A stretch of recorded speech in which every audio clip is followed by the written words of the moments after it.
আসসালামু আলাইকুম। আশা করি আপনারা সবাই ভালো আছেন। আজকে আমরা শিখব পেস্টিং কিভাবে নষ্ট না করে সেটা কাজে লাগানো যায়।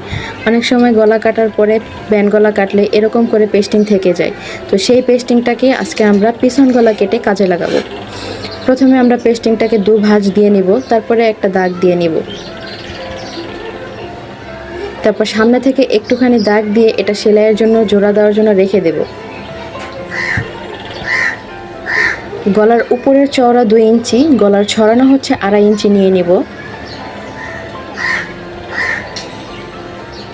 তারপর গলার লম্বাটা নিয়ে নিব, কয় ইঞ্চি দেওয়া যায়।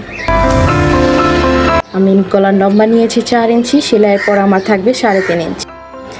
যেহেতু আমার উপরে পেস্টিং কম, তাই আমি এইভাবে মাপটা দিয়ে নিলাম উপরের ফুটের।